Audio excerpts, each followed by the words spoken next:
आज फिर अखबारों में है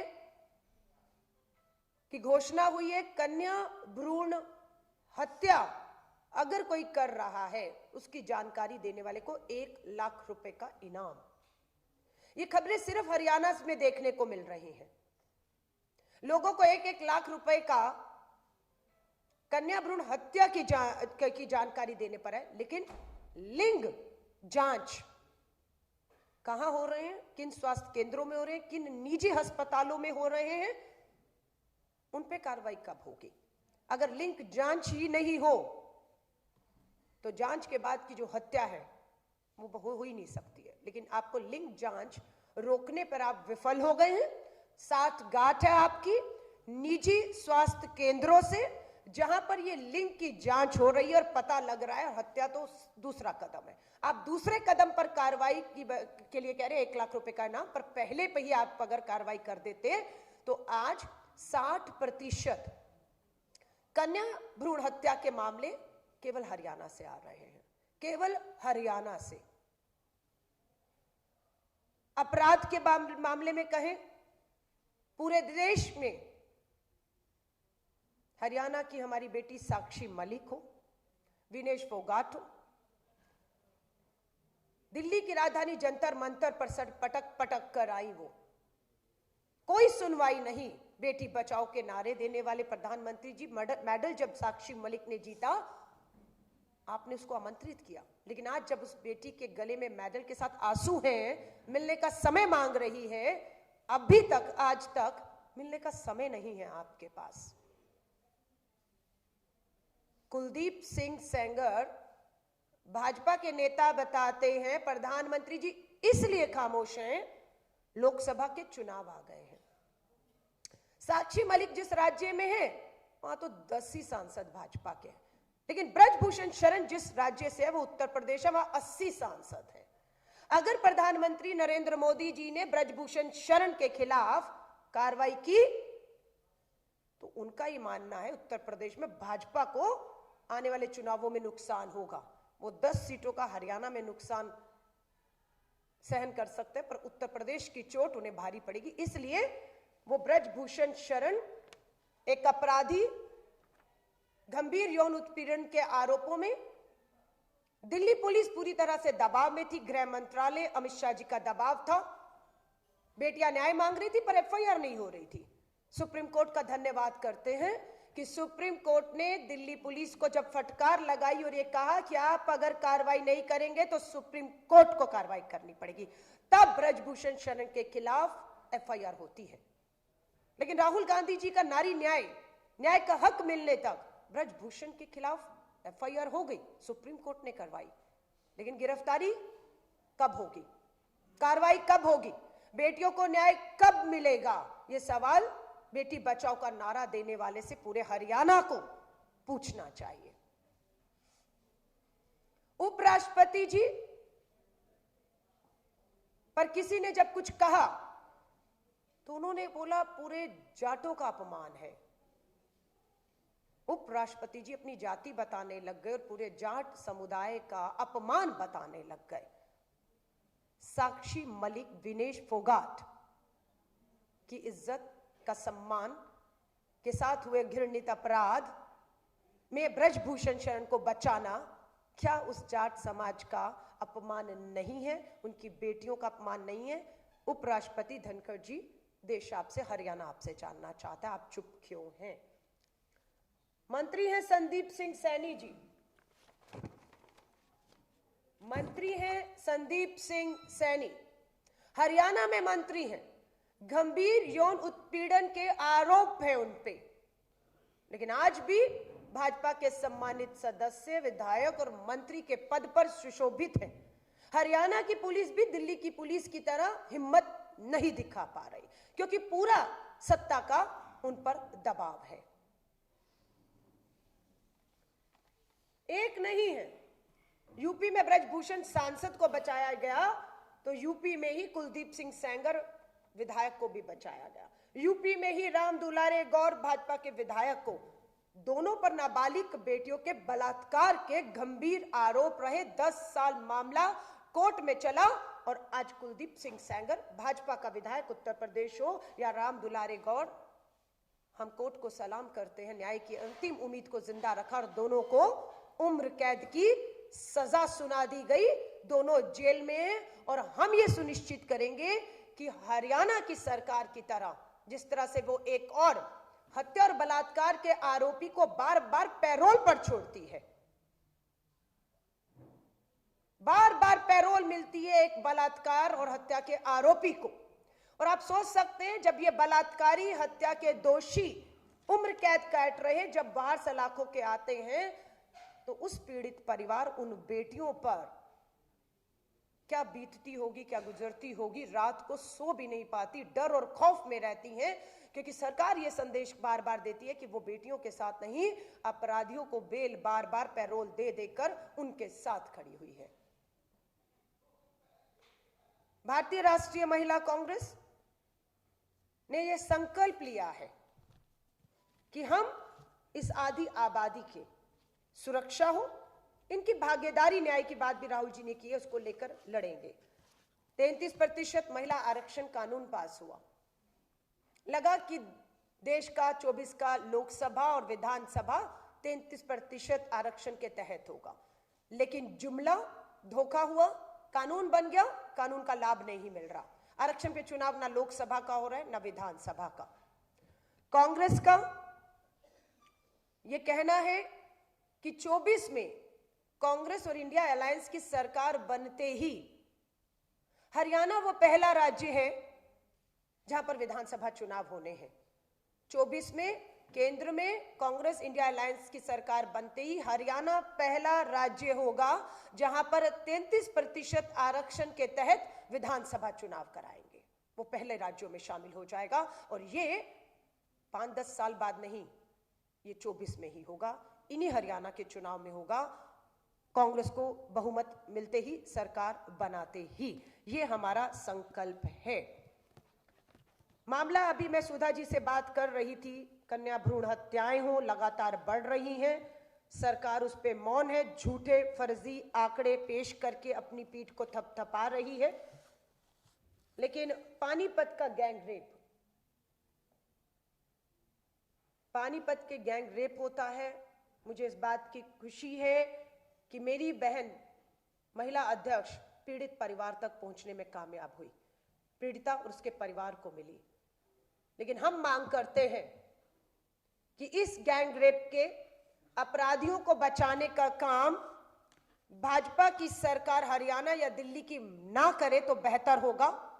फास्ट ट्रैक में मामला चलाकर 3 महीने के अंदर एक बलात्कारी को फांसी के तख्ते पर चढ़ाए, उससे उनकी नीयत साफ दिखेगी कि वो सच में एक बार फिर अपराधियों के साथ खड़े हैं या बेटियों के साथ खड़े हैं। और बेटियों की इस न्याय की लड़ाई में 3 महीने में फास्ट ट्रैक कोर्ट में केस चलाकर हम बलात्कार गैंग रेप के दोषियों को फांसी की मांग करते हैं, और हम देखना चाहते हैं ये होता है या नहीं होता है। पोस्टर जो मैंने आपको दिखाया है, केंद्र में ये जितने अपराधी हैं, ये आम अपराधी नहीं है, ये भाजपा के विधायक हैं, भाजपा के सांसद हैं, भाजपा के मंत्री हैं। और केंद्र में कौन है? केंद्र में देश के प्रधानमंत्री नरेंद्र मोदी जी हैं। इनके साथ जो शख्स खड़ा है, या यहां पर महिला बाल विकास मंत्री के साथ जो शख्स खड़ा है, कौन है ये?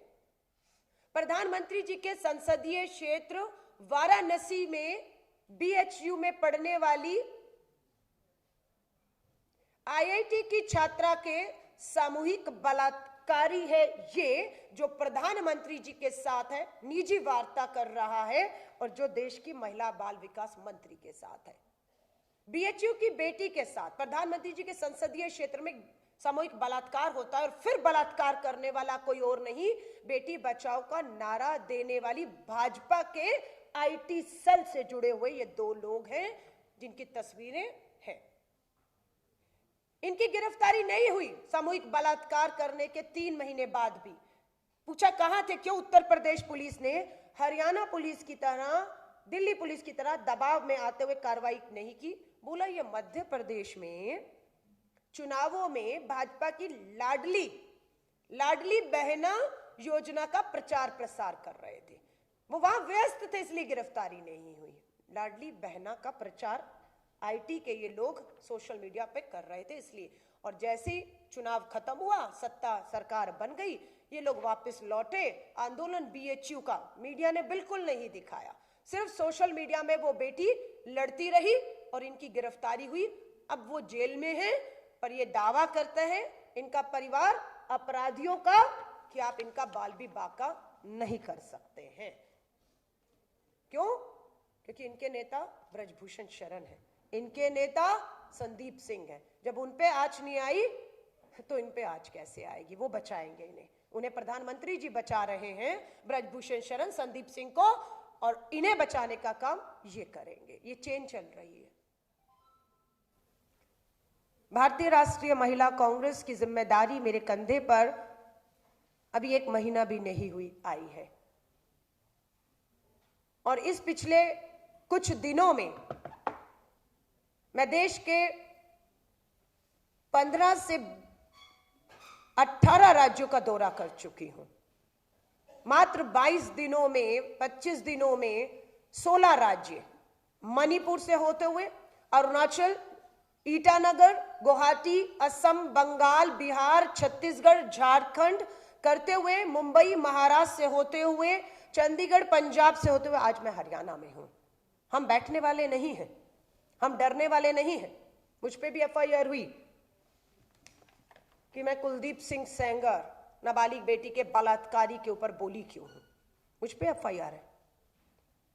14 तारीख को जा रही हूं, यहीं से चंडीगढ़ से सीधा लखनऊ उतर रही हूं। दम हो तो हाथ लगाइएगा।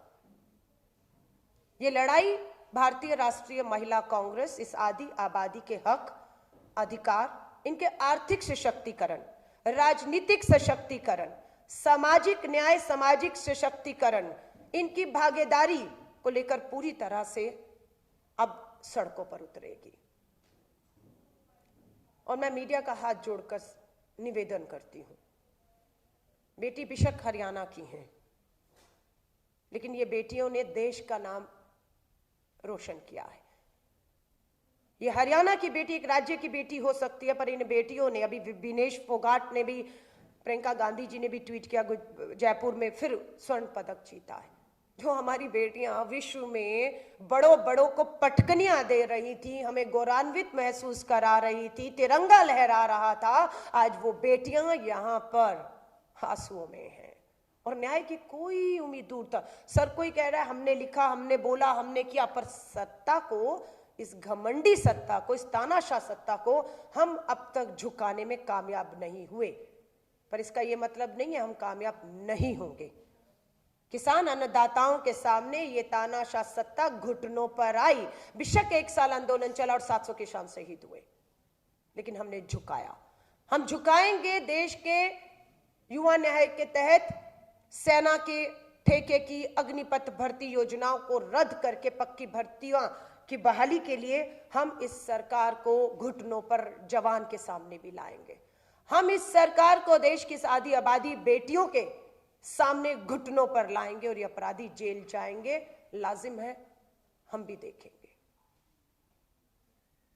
तो आज का मेरा पूरा जो है मकसद यही था कि हरियाणा की 10 साल पूरा करने वाली केंद्र और भाजपा की सरकार को चेतावनी देकर जा रही हूं।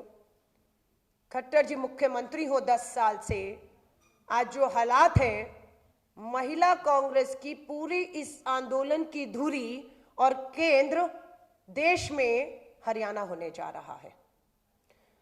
जो कुछ अब हरियाणा में होगा वो देश की आधी आबादी देखेगी। यहीं से पूरा देश अब आगे की लड़ाई आधी आबादी लड़ेगा।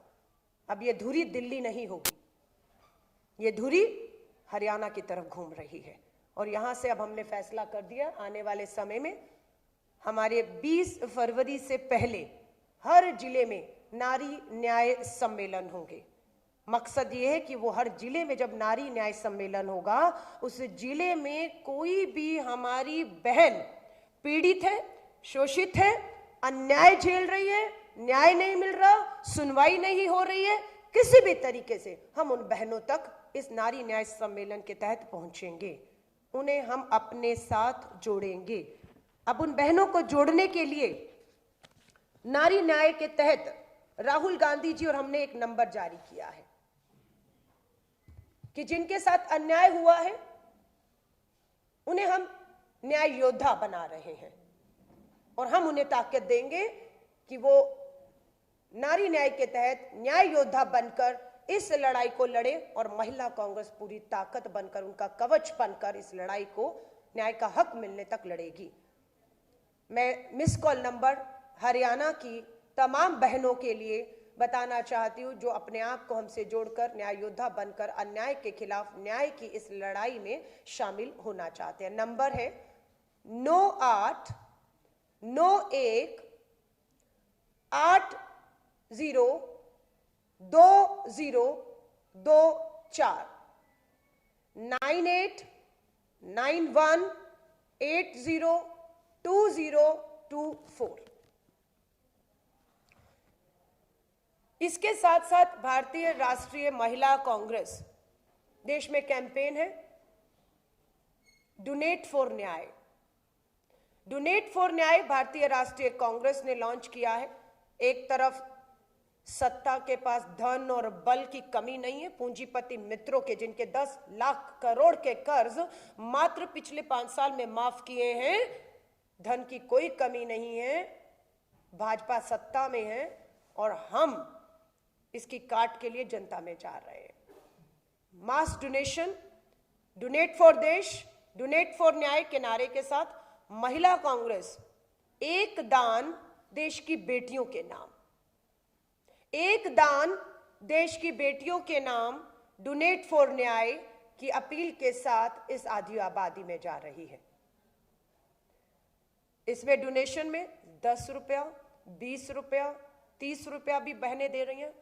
मायने नहीं रखता कि कितना पैसा कोई दे रहा है और कितना आ रहा है, मायने ये रखता है कि इस मुहिम में, इस आहुति में, इस यज्ञ में हर कोई अपना अपना योगदान देना चाहता है, जुड़ना चाहता है।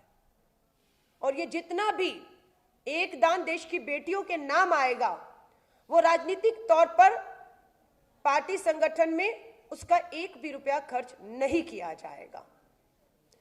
ये जितना भी दान आएगा, ये जो हमारी बेटियां अन्याय से लड़ रही हैं, उनकी मदद, उनकी सहायता, उन्हें कानूनी सलाह दिलानी है, उनके साथ अगर यौन उत्पीड़न हुआ है, अस्पताल में इलाज है, उनकी कुछ आर्थिक मदद है, ये पूरा दान बेटियों को समर्पित रहेगा। जहां जिसकी से आवाज आएगी ये दान पूरी तरह देश की बेटियों के लिए समर्पित होगा। तो इस कैंपेन के साथ हम लोग 2024 के लोकसभा चुनावों की का बुगिल बजा चुके हैं। 28 दिसंबर को नागपुर में संघ भाजपा के गढ़ में है तैयार हम के नारों के साथ भारतीय राष्ट्रीय कांग्रेस ने अपना कैंपेन शुरू कर दिया है। एक तरफ राहुल गांधी जी की भारत जोड़ो न्याय यात्रा पूर्व से पश्चिम 6713 किलोमीटर का सफर तय कर रही है, वहीं दूसरी तरफ कांग्रेस के राष्ट्रीय अध्यक्ष आदरणीय मल्लिकार्जुन खड़गे साहब लगातार कार्यकर्ता सम्मेलन कर रहे हैं, जिसके तहत 11 फरवरी को वो लुधियाना में होंगे। हमारा नारी न्याय के नारे के साथ हमने जो मुद्दे बताए हैं उसको लेकर भारतीय राष्ट्रीय महिला कांग्रेस पूरी तरह से भाजपा सरकार को घेरने का काम करेगी। सड़कों पर आएंगे, आंदोलन करेंगे, दम हो तो मैंने जैसे कहा एफआईआर भी है, डरते नहीं आपकी एफआईआर से। 50 ऐसी एफआईआर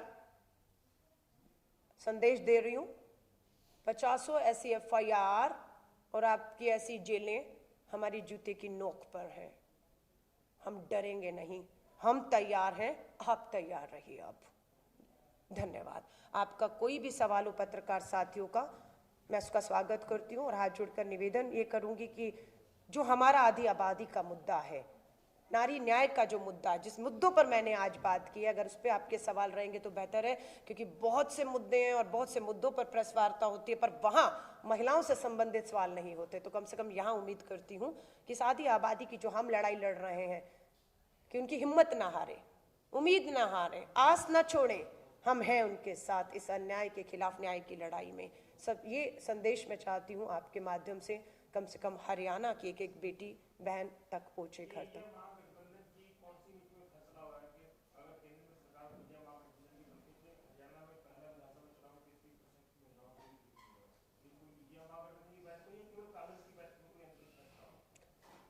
हरियाणा में हमारी सरकार रही और भाजपा से सीधा कांग्रेस लड़ी है।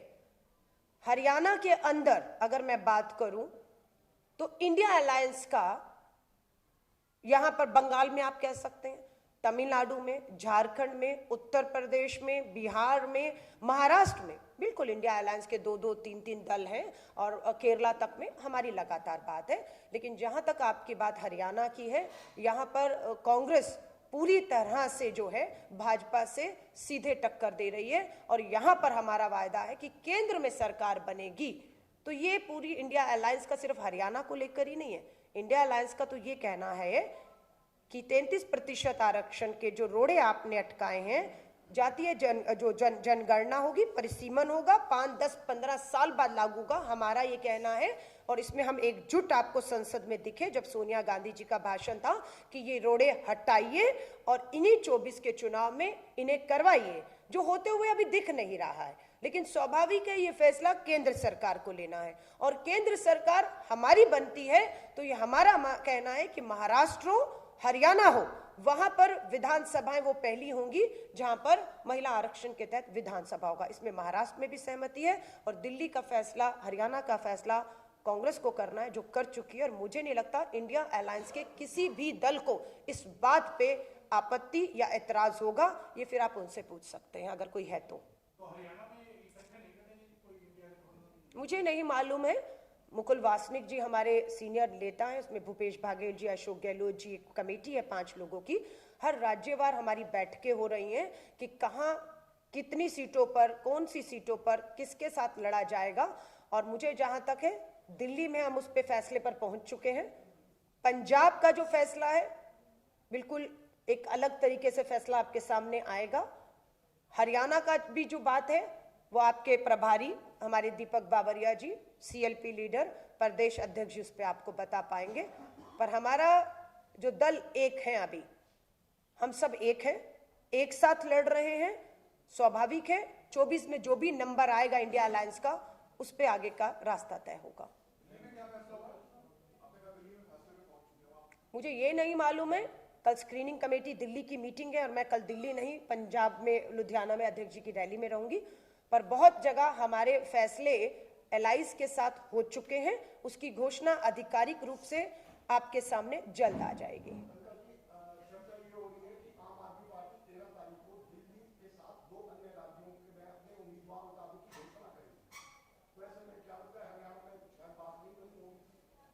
नहीं, मैं फिर कह रही हूँ, लोकतंत्र है, आजादी है, जिसको जो करना है करें। लेकिन बड़ी बात ये चुनाव क्षेत्र का चुनाव नहीं है, एक राज्य का चुनाव नहीं है, क्षेत्रीय मुद्दों का नहीं, देश का चुनाव है, जहां पर किसान के साथ हुए अन्याय की बात होगी, बेरोजगारी पे, युवाओं की, महंगाई पर और जो महिलाएं शोषण से रही है उस पे, एक बड़े मुद्दों पर, गिरती अर्थव्यवस्था, गिरते रुपए पे बात होगी, सरहदों पर मिलती चुनौतियों पर। तो हर एक का अपना अधिकार है, वो लड़ेंगे। हाँ जी, बिल्कुल बिल्कुल।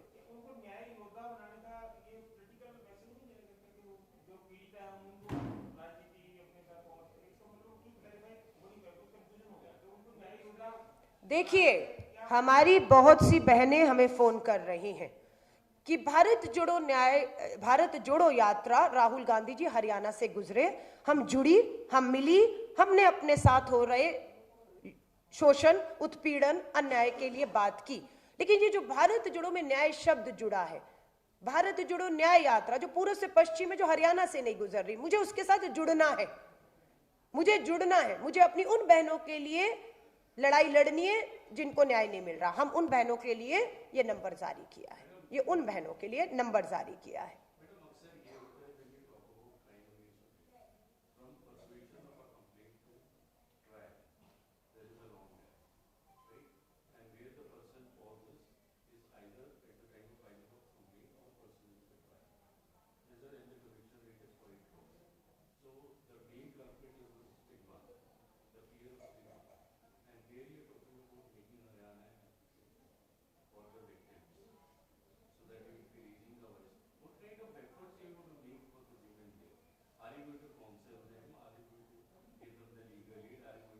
Yeah.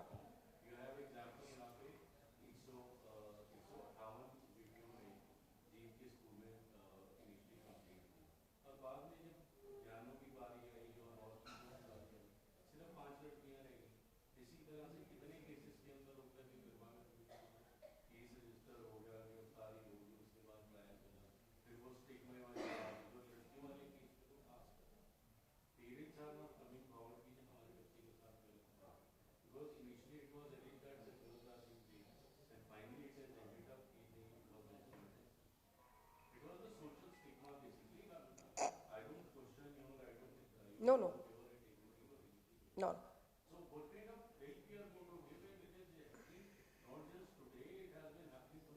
I agree.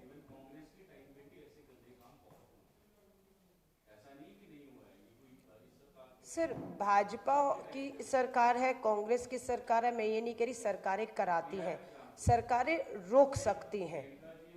हाँ जी।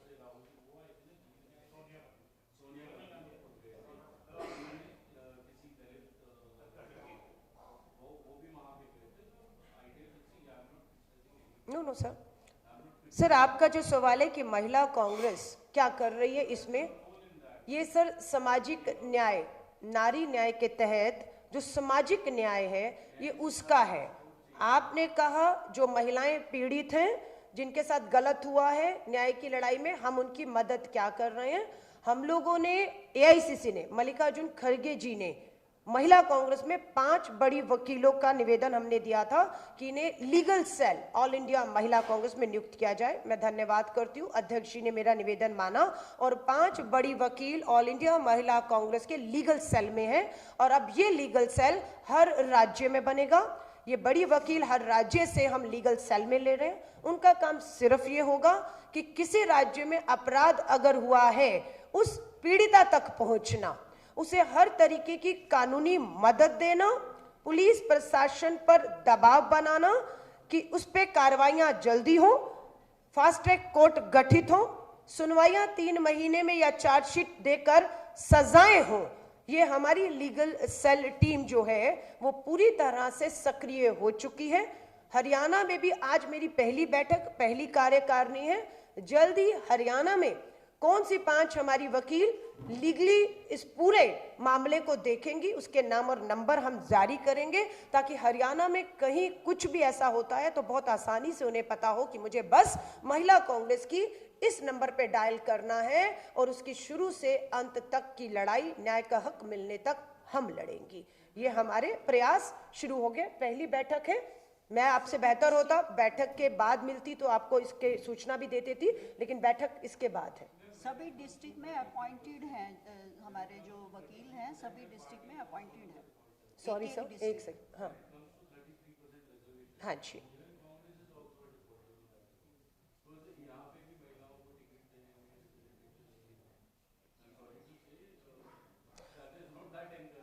नहीं नहीं सर, मेरी बात सुनिएगा। 90 विधानसभाएं हैं और अगर महिला आरक्षण कानून लागू हो जाता तो आप बताइए कितनी महिलाएं विधायक इसी 24 में हो जाती और विधानसभा पहुंच जाती हो और साक्षी मलिक जैसों को दिल्ली की ठोकरें ना खानी पड़ती, है ना। लेकिन सच्चाई है कि महिला आरक्षण कानून को लागू होने से रोका गया। 30 से 35 बहनों को इसी हरियाणा विधानसभा में पहुंचने से रोका गया। हमारी बात करेंगी तो मुझे अभी बताया गया कि 5 बहनें हमारी विधानसभा में है। 10 को टिकट मिला, 50% रिजल्ट रहा, 5 आज भी हमारी महिला विधायक विधानसभा में है।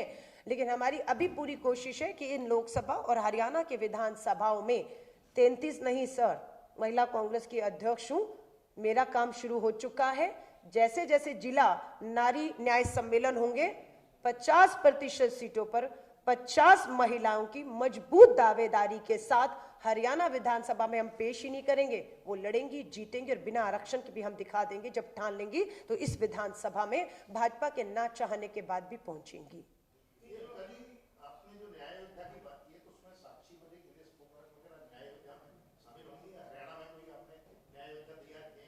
सर, एक महिला पत्रकार बैठी हुई है, महिला है ना, और हमने एक न्याय योद्धा रजिस्टर होने के लिए एक नंबर दिया है।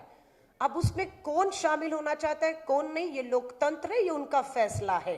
लेकिन जो हमसे जुड़ जाएगा उसका नाम नंबर हमारी कांटेक्ट में वो आ जाएगा और हम एक दूसरे के साथ संपर्क में आ जाएंगी और एक दूसरे को ताकत देते हुए इस लड़ाई को हम आगे लेकर जाएंगी। लेकिन ये सबका निजी फैसला होगा। हमारा था कि हमने एक रास्ता दिखाया, एक नंबर दिया है। अब देखते हैं हरियाणा से। लेकिन हरियाणा का आप जो बता रहे हैं, कन्या भ्रूण हत्या कहें, महिलाओं के साथ यौन उत्पीड़न की बात करें, शोषण की उत्पीड़न की बात करें, न्याय नहीं है, मुझे लगता है ये सिर्फ महिलाओं की लड़ाई नहीं है, ये हरियाणा की जो आधी आबादी पुरुषों की भी है। माफी चाहूंगी, ये कलंक है, ये कलंक है और ये कलंक को हम दोनों को मिलकर धोना है। हम दोनों के कन्या भ्रूण हत्याएं हो रही हैं, बलात्कार हो रहे हैं, शोषण हो रहे हैं और एक बन चुका है हरियाणा। हरियाणा की जो छवि थी या जो अब छवि बनी है पिछले 10 सालों में, हमारा प्रयास रहेगा वो छवि सुधरे, हालात बेहतर हो और जो हरियाणा का गर्व था, गौरव था, वो वापस लौटे। और इस प्रयास को आधी आबादी अकेले नहीं करेगी, बाकी की आधी आबादी से मिलकर करेगी।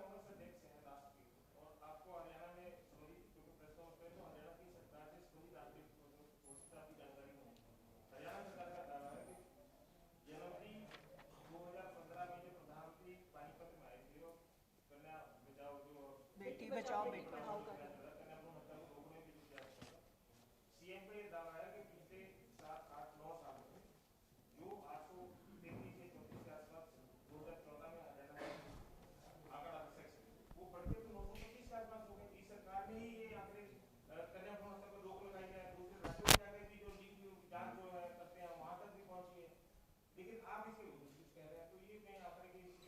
मैं आप पत्रकार साथी से हाथ जोड़कर निवेदन करती हूं, मैंने जो बोला है और हरियाणा के मुख्यमंत्री खट्टर जी जो बोल रहे हैं उसकी सच्चाई दोनों में क्या है। आप अगर अभी नेशनल क्राइम रिकॉर्ड ब्यूरो के आंकड़े दिखाएंगे तो आपको पता चल जाएगा, ग्राफ दोबारा से गिरा है, बहुत तेजी से गिरा है। हमारी सबके प्रयास से 10 साल हमारी सरकार रही, 10 साल इनकी, हम बेहतरी की तरफ थे। लेकिन पिछले अगर 22 के आंकड़े आप देखेंगे, हमारा ग्राफ एक बार फिर गिरा है और 60% कन्या भ्रूण हत्याओं के मामले मात्र हरियाणा में दर्ज हुए हैं। ये सच्चाई है। वो आधा गिलास भरा हुआ दिखाएंगे। हम विपक्ष हैं, धर्म है हमारा कि हम आधा गिलास, आधा जो है जिसका जिक्र वो नहीं करते, बचने छुपने की कोशिश है, हम उन पे बात करें। तो वो अपनी बात कर रहे हैं, हम अपनी कर रहे हैं। लेकिन सच्चाई है कि राज्य हरियाणा की धरती पर आज की तारीख में भी कन्या भ्रूण हत्याएं हो रही हैं और आपको 1-1 लाख रुपए के कन्या भ्रूण हत्या कहीं हो रही है उसकी जानकारी देने वाले को 1 लाख देंगे, लेकिन लिंग जांच जहां हो रहा है वहां ना हो उसके लिए आप 1 लाख की घोषणा नहीं करते हैं, क्योंकि आप चाहते नहीं लिंग जांच हो जाए। 5-5, 10-10 हजार फीसें प्राइवेट वाले हॉस्पिटल वाले डॉक्टर ले रहे हैं। कौन ले रहे हैं, आप तक कितना कमीशन पहुंच रहा है वो आपको पता है। इसलिए वो होने दीजिए, टेस्ट होने दीजिए, आपकी कमीशन आपके पास पहुंच जाए। हाँ, लेकिन जब गर्भपात का समय आए तब आप 1 लाख रुपया देंगे, है ना, क्योंकि तब आप कार्रवाई फिर किस पे करेंगे, किस पे करेंगे, ये भी आप समझ लीजिए। तो ये मिला जुला खेल है, सरकार पूरी इसमें भागीदारी है। खट्टर जी की विफलता है 10 साल में। जो आंकड़ा बेहतर से बेहतर की तरफ जाना था वो आपके अंतिम वर्ष में एक बार फिर से ग्राफ नीचे की तरफ गया है।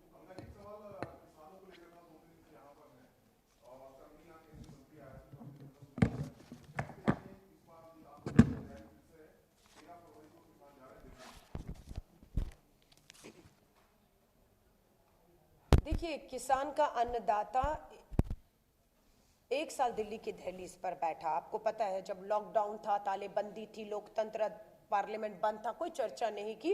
पूंजीपति मित्रों के साथ बैठकर कृषि कानून बना दिया गया जिसमें किसानों का कोई नहीं, पूंजीपति मित्रों का लाभ था। आंदोलन हुआ, 700 किसान शहीद हुए और कांग्रेस पूरी तरह उस आंदोलन के साथ, किसानों के साथ खड़ी रही और हम लोगों ने लोकतंत्र में वो जीत हासिल की। लेकिन इस सरकार का वायदा था कि हम एक कमेटी बना रहे हैं, एमएसपी पे कानून, न्यूनतम समर्थन मूल्य पर कानून बन जाएगा। आज हम पूछ रहे हैं कानून 10 साल में क्यों नहीं बना? उस आंदोलन के बाद भी, कृषि कानून वापस लेने के बाद भी क्यों नहीं बना? इसका जवाब केंद्र की भाजपा सरकार को देना होगा। लास्ट पार्लियामेंट सत्र चल रहा है, आजकल में खत्म हो जाएगा, चुनावों की घोषणा होगी और नियत साफ हो गई कि 10 साल में एमएसपी पे कानून, ये सरकार की नियत नहीं थी, नहीं दिया और अब फैसला देश का अन्नदाता कर लेगा। 22 में किसानों की आय दुगनी होने का वायदा था और सच्चाई ये है कि किसान की आय दुगनी नहीं हुई, किसान कर्ज में है। सच्चाई ये है कि किसान आत्महत्याएं कर रहे हैं। सच्चाई ये है कि कृषि उपकरणों पर भारी जीएसटी आज भी लगी हुई है, जिसे हम खत्म करने की मांग कर रहे हैं। अब भाजपा कहेगी हम आएंगे तो करेंगे। आपने 10 साल क्या किया किसानों के साथ, आज उसके ऊपर आपको अपनी रिपोर्ट कार्ड पेश करनी थी, लेकिन आप नहीं करने की हिम्मत दिखाएंगे और ये किसान आंदोलन दिल्ली पहुंचेगा। मुझे मालूम है सत्ता, धन, बल, संवैधानिक संस्थाएं, ईडी, सीबीआई, सबको पीछे लगाया जाएगा, जैसे पिछली बार लगाया गया। किसान आंदोलन को बदनाम करने की कोशिश फिर होगी, खालिस्तानी बताया जाएगा, आतंकी बताया जाएगा, फ्रिंज एलिमेंट बताया जाएगा, पता नहीं क्या क्या आरोप, और किन किन लोगों को इस आंदोलन में हम सतर्क हैं। हमने किसान संगठनों को भी कहा है, फिर भाजपा इस पूरे आंदोलन को अपनी उससे भटकाने के लिए कुछ लोगों को, असामाजिक तत्वों को प्लांट करेगी और फिर सवाल खड़ा करेगी, है ना। तो हम लोग उस पर सतर्क हैं। मकसद एक ही है, न्यूनतम समर्थन मूल्य कानून लागू करिए, किसानों का कर्ज माफ करिए, कृषि उपकरणों पर जीएसटी टैक्स खत्म करिए। अगर आप ये करते हैं तो आप कुछ भी कहिए, शायद देश स्वीकार लेगा, लेकिन इस बार आपके हथकंडे, आपके साजिशें देश और किसान के इस आंदोलन में जो होने जा रहा है उसमें हम कामयाब नहीं होने देंगे।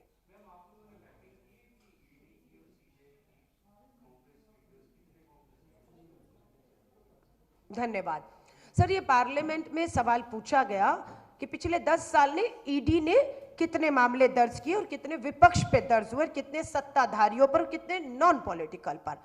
आंकड़ा आता है 95% मामले ईडी ने पिछले 10 साल में मात्र विपक्षी पॉलिटिकल पार्टी और नेताओं पर दर्ज किए। 100 में से 95% मामले विपक्ष पे दर्ज हुए। सवाल दूसरा ये उठता है, 10 साल में एफआईआर हुई, मामले दर्ज हुए, चार्जशीट कितनों पर हुई? 10 साल में कितनों पर मामले चलाकर, फास्ट ट्रैक में भी चलाते तो भी 10 साल, कितनों के अंजाम तक पहुंच गए, साबित हो गए, दोषी करार दिए गए, जेल की सलाखों के पीछे भेज दिए गए और अगला चुनाव लड़ने पर रोक लगा दी गई। एक मामला नहीं है, क्योंकि सारे आरोप झूठे थे। मात्र राजनीतिक दबाव का एक हथकंडा आप अपना रहे थे कि आप समय बर्बाद करेंगे, आप नेता। और ये अभी फिर शुरू होगा सर, 24 का चुनाव है, दोबारा आप देखिएगा। राहुल गांधी जी को 55 घंटे ईडी ने बुलाया, बिठाया। राहुल गांधी ना डरे ना झुके, भारत जोड़ो यात्रा के बाद भारत जोड़ो न्याय यात्रा पर चल दिए। राहुल जी की सुरक्षा एसपीजी वापस ली गई, राहुल जी का सरकारी बंगला वापस लिया गया, राहुल जी की संसदीय सदस्यता रद्द की गई, राहुल जी को जेल भेजने की तैयारी थी। इन सब पर 10 साल से इनके प्रयास थे, पानी फिरा और आज भी राहुल गांधी 24 का चुनाव लड़ने के लिए पूरी तरह से उत्तर से दक्षिण भारत में तैयार खड़े हैं। सो अभी ये दोबारा शुरू होगा खेल, अभी इन्हीं दिनों में।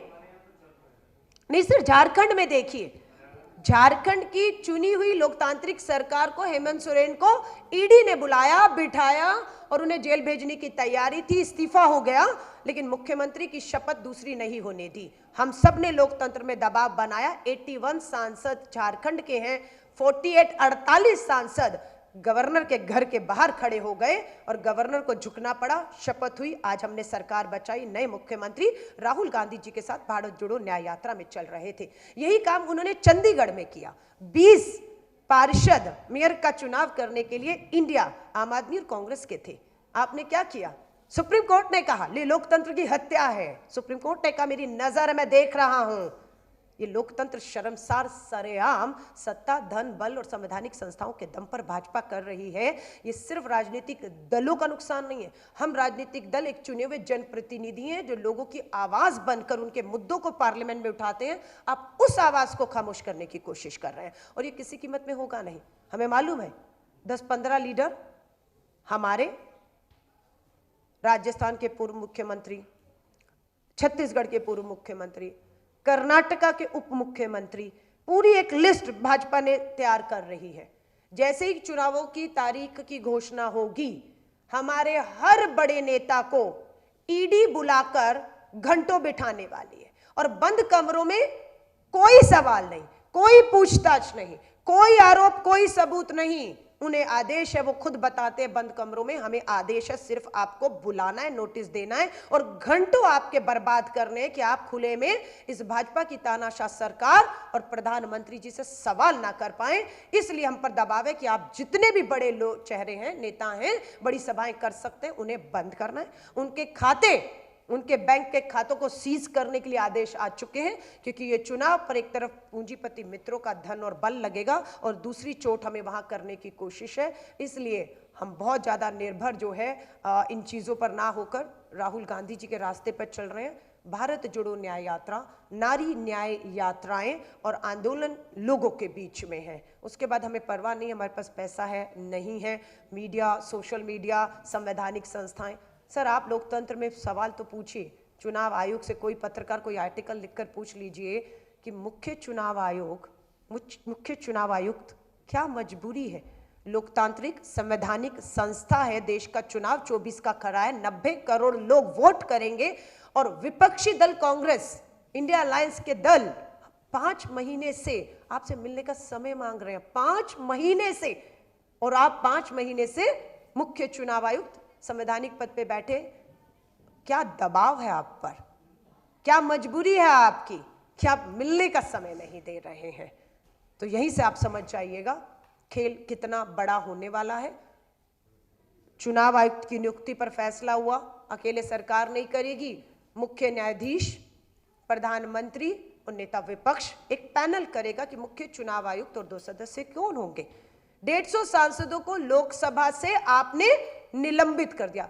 75 साल आजादी के आज तक नहीं हुआ कि एक ही बार में 75 विपक्ष के सांसदों को 75 साल में कि 150 सांसदों को आप सस्पेंड कर दें। मनमाने तरीकों से बिल लेकर आए कि मुख्य चुनाव आयुक्त की नियुक्ति से मुख्य न्यायाधीश को बाहर कर दिया जाता है। वो मुख्य न्यायाधीश जो देश के न्याय दे रहा है और जिससे न्याय की उम्मीद है, उस पर आपको विश्वास नहीं, आप उसको बाहर करते हैं। और कल प्रधानमंत्री जी के आवास पे बंद कमरे में 24 से पहले चुनाव आयुक्त कौन होगा, इसकी मीटिंग भी हो गई है, इसका फैसला भी हो गया है।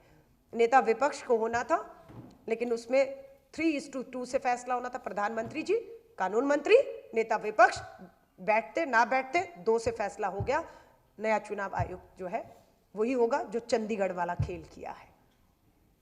तो ये लोकतंत्र की हत्या है, ये कांग्रेस की मात्र प्रयास नहीं। हम तो 138 साल पुरानी पार्टी है, सत्ता में थे, सत्ता में नहीं है, लड़ रहे थे, लड़ रहे हैं।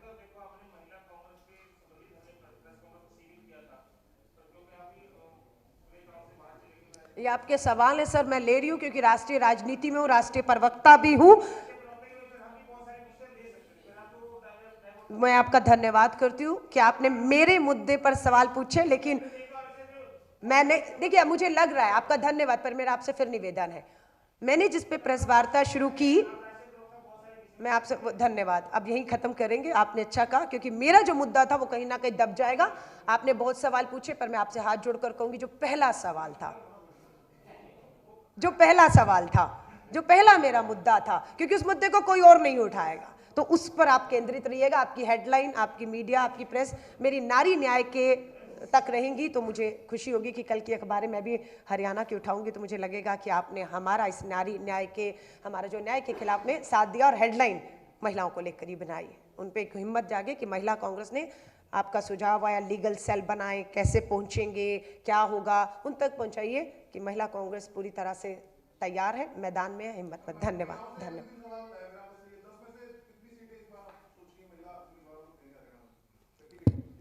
आज मेरी पहली बैठक है, मैं वही कह रही हूं, बैठक करने दीजिए। 10 की 10 सीटों पर, हर सीट पर मजबूत महिला की दावेदारी हम ठोकने वाले हैं। कौन सी मेरी महिला, मजबूत महिला किस लोकसभा में दावेदारी कर रही है, लिस्ट आपके साथ भी शेयर कर दूंगी, ताकि दबाव मेरे नेतृत्व पे भी रहे कि महिलाएं तैयार हैं, आप लोग फैसला लीजिए। और मुझे पूरा विश्वास है 10 में से 3 महिलाएं कम से कम इन लोकसभा चुनाव में हम उम्मीद करते हैं हमारी पार्टी उतारे। ये मेरा निवेदन अपने राष्ट्रीय अध्यक्ष से भी है, नाम है वो हम आज मीटिंग के बाद भेजेंगे हाईकमान को। धन्यवाद धन्यवाद धन्यवाद धन्यवाद।